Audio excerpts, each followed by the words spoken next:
Halo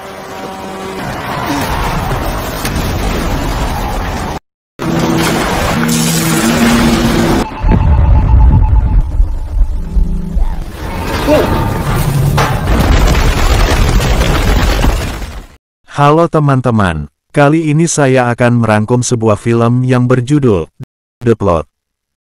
Film ini menceritakan sebuah organisasi desain pembunuhan, yang dikana sebuah organisasi pembunuhan bayaran ini bahkan merencanakannya dengan sangat-sangat baik, bahkan polisi pun tak menyadarinya, kalau itu adalah pembunuh, dan di film ini juga menceritakan dendam, yang dimana ketika sahabatnya dibuat mati tanpa sebab, maka dia tidak akan tinggal diam. Rencana pembunuhan ini, yang bahkan para detektif pun hanya bisa tahu, jika kejadian itu adalah kecelakaan saja, bagaimana kisahnya. Tanpa berlama-lama, langsung saja ke alur ceritanya. Film ini berlatar pada malam tanggal 24 Desember bertepatan dengan perayaan Natal. Saat itu sebuah kecelakaan lalu lintas terjadi, yang mengubah hidup seorang pria bernama Yong, sahabatnya yang bernama Jack menjadi korban dalam insiden tragis itu. Meskipun banyak yang menganggapnya sebagai kecelakaan biasa, Yong merasa ada yang tidak beres dengan kejadian tersebut. Dan dia yakin ada tangan-tangan tersembunyi yang sengaja merencanakan kematian sahabatnya itu. Yong memiliki kecerdasan analitis luar biasa daripada organisasi lainnya, mengetahui bahwa ada motif di balik peristiwa itu, dan ada seseorang yang memang menginginkannya mati. Hingga pagi itu tempat kejadian kecelakaan yang menimpa Jack masih diselidiki oleh polisi, dan menyebabkan kemacetan yang sangat parah. Seorang pengusaha tua terjebak dalam kemacetan itu dan dia dibuat semakin jengkel, karena seorang kurir makanan hampir saja menyenggol mobilnya.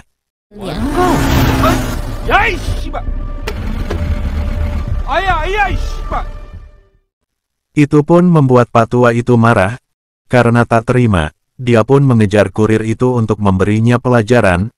Namun nasib buruk seakan terus menghampiri pengusaha tua itu. Saat hampir menangkap kurir dia malah terjebak di lokasi konstruksi bangunan, dan mobilnya malah kejatuhan cat. Dia pun semakin kesal, dan tiba-tiba tembok di sampingnya roboh, dan menimpanya hingga meninggal.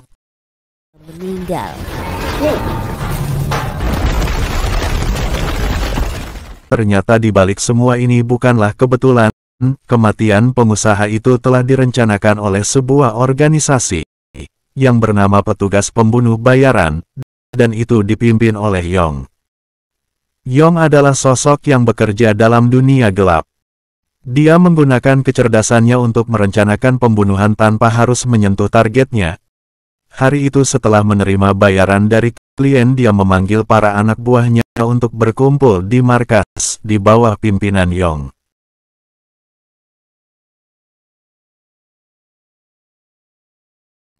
Dia memiliki 3 anggota yang bernama Jeongman si pengalih perhatian, kedua John ahli penyamaran, dan ketiga bernama Jackie si pembuat strategi. Namun dalam pertemuan malam itu Yong tampak gelisah, terutama setelah membahas tentang kematian Jack. Dia khawatir ada organisasi pembersih lain yang mengincar nyawa mereka. 짝눈이 누가 죽였어요? 아직도 사고로 죽었다고 생각해요? 분명히 다시 움직일 거예요. 짝눈이처럼 당할 수 없어요. Lalu saat Jackie mengantar pulang 2 rekannya, Yongman yang belum tahu siapa itu Jack bertanya kepada Jackie, kenapa Yong begitu mempermasalahkan kematian Jack ini? Lalu Jackie menjelaskan bahwa Yong dan Jack adalah pendiri organisasi mereka. Mereka telah bersahabat dari kecil, dan bersama-sama tumbuh di dunia gelap ini. Keesokan harinya, yang mengamati seorang wanita bernama Jo Yong Sun, dia datang untuk meminta bantuannya mengeksekusi seseorang. Ternyata target yang dimaksud adalah ayahnya sendiri. Lokasi yang disepakati. 제 아버지입니다. 계속 걸어가세요. 관계죠. 제 아버지입니다. 계속 걸어가세요. Yong segera mempelajari dokumen itu dari berita-berita lama. Terungkap kisah kelam tentang Jo Yo Sun, anak tunggal dari keluarga kaya yang ada di Korea. Ibunya adalah seorang pebisnis properti sukses, sementara ayahnya menjabat sebagai jaksa senior. Ketika ibunya terjerat dalam skandal suap, posisi ayahnya pun terancam. Tak lama setelah itu Ibu Joyong pun meninggal dalam sebuah kecelakaan, yang membuatnya yakin bahwa kematian ibunya adalah hasil rencana sang ayah. Inilah alasan Joyo Sun meminta Yong untuk menghilangkan nyawa sang ayah. Namun saat yang menyelidiki lebih dalam, dia merasakan ada sesuatu yang tidak beres. Dia semakin yakin bahwa ada organisasi pembersih lain yang juga mengincar kelompoknya.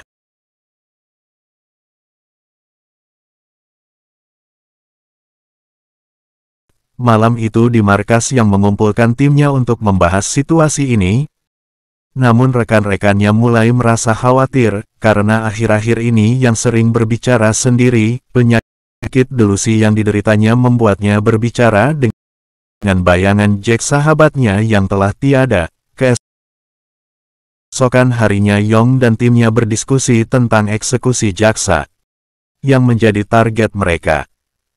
Mereka mempertimbangkan berbagai metode termasuk rencanakan kecelakaan lalu lintas, tetapi menyadari bahwa itu akan melibatkan banyak korban yang tidak bersalah. Jadi kemudian mengusulkan untuk menggunakan sengatan listrik yang dianggap jauh lebih efektif. Yang pun setuju dengan syarat mereka harus menunggu hujan agar eksekusi lebih sulit dideteksi. 좀 더 고민해보죠. Setelah semua rencana disusun dengan sempurna, misi pun dimulai. Yong mempelajari aktivitas jaksa dan orang-orang terdekatnya.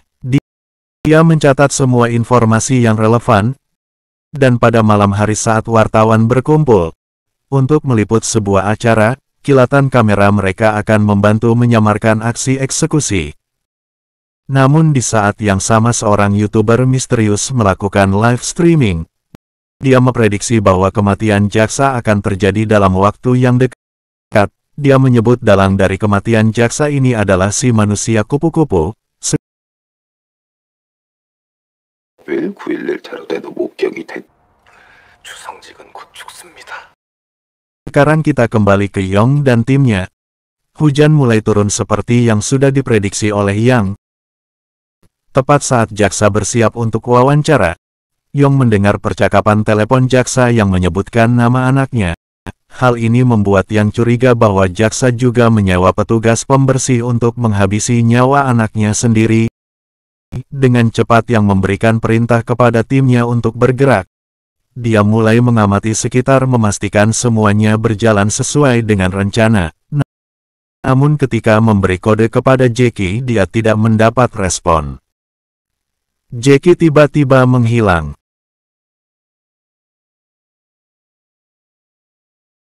제키 대답해요. 원천이 가서 확인해봐. 형, 제키가 없어. John pun merasa misi akan gagal tanpa Jackie, lalu dia meminta Yong untuk segera menghentikan misi ini, namun Yong tetap tenang meskipun tanpa Jackie. Dia yakin rencana mereka tetap akan berhasil. Mereka memulai misi ini dengan John yang terus memotret jaksa dengan flash yang sangat terang. Dalam waktu yang tepat Joyo Sun secara tidak sengaja melepaskan kursi roda ayahnya.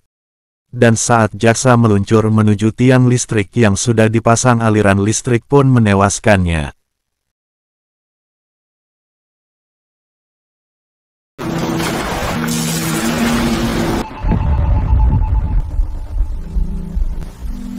Akhirnya misi berhasil, dan semua menganggap kematian jaksa terlihat seperti kecelakaan, bukanlah pembunuhan. Setelah eksekusi selesai, Yong dan timnya mulai mencari Jackie yang masih menghilang. John pun akhirnya memberitahu bahwa dia telah menemukan Jackie di halte bus. 버스 정장 쪽에 있었어. 내가 갈게. Yong segera menuju ke lokasi itu, namun saat dia mendekat, tiba-tiba sebuah bus melaju cepat dan menabraknya.